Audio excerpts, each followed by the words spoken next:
เจ้าก็อยากทำเหมือนกันบ่เอาเว้าคือเนาะถ้าสันผู้ใดสิแต่งงานเขาก็พากันทำกิจกรรมเบิดทุกคนนั่นล่ะปฏิละอายปะนี่แหละโอ้ยหมู่พวกกับเมื่อเบิดแล้วมาส่งโตจะบ่าวเขาหอมื้อนี้ก็ได้ที่คักแล้วล่ะได้ยินแต่หมู่ว่าส่งโตเขาหอต้องทำกิจกรรม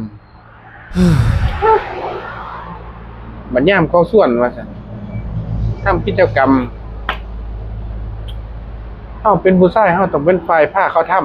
ำได้ยินแต่หมู่เพิ่นว่าทำก็ทำว่าเจ้าของก็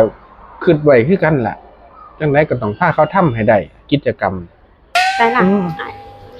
ไม่อ้ายฮะคือข้อตกแต่เสียจังซั่นล่ะไหวบ่นี่ไหวอยู่บ่ไหวกำลังได้ทีเลยบ่กำลังได้ทีเลยหมู่เมื่อเบิดแล้วตีนี่หมู่เมื่อเบิดแล้วกลับเบิดแล้วปฏิล่ะเฮ็ดกิจกรรมของเฮาปะเอาตอนนี้เลยบ่เอาตอนใดสั่นเอาตอนนี้ตัวแล้วเวียกแล้วงานเบิดแล้วหมู่ก็กลับเบิดแล้วกำลังได้ทีเลยพอดีละสิได้พาทำกิจกรรมก็นั่นล่ะก็มันก็ต้องทำกิจกรรมล่ะกิจกรรมผัวเมียผู้ใดเขาสิบ่เฮ็ดเจ้าก็อยากทำเหมือนกันบ่เอาเว้าคือเนาะ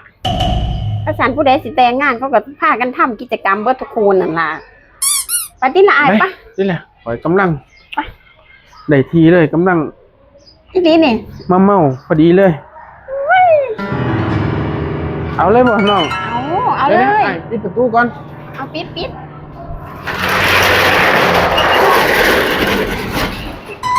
ได้เวลาทำกิจกรรมเฮาแล้วบ้านนี้จำได้เท่าไปนอนทาเด้อรอเวลานี่มาโดนแล้วได้ผ้าเฮ็ดจะรอลีลาเลยติลาเจ้าก็เริ่มทำกิจกรรมติลาเดี๋ยวหาเพลงประกอบก่อนสิไปหาเพลงเฮ็ดหยังเดี๋ยวนี้ได้มีจังหวะพาทำกิจกรรมแบบจึกจักมันกระชุ่มกระชวยมันต้องมีกิจมันต้องได้แล้วฮะมาติลามาเท่ามาทำกิจกรรมมาฮะลุกขึ้นที่เจ้าฮะก่อนจะพาจะทำกิจกรรมเ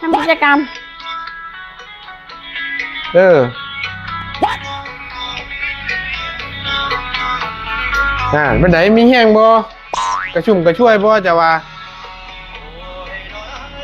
เป็นยังไงดีบ่เขาเฮ็ดจังซี่บ่ทำกิจกรรมเขาทำกิจกรรมก็เฮ็ดจังซี่ตัวเขาบ่แม่นแบบจังซี่บ่เล่นยาวน้ำจังซั่นละนั่นละนี่ละนี่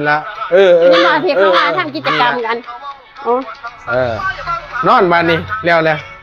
มันมีจังซี่บ่นอนพักนอนลงทำแล้วนอนบ้านนี้นอนราตรีสวัสดิ์เด้อเฒ่าบักผีบ้า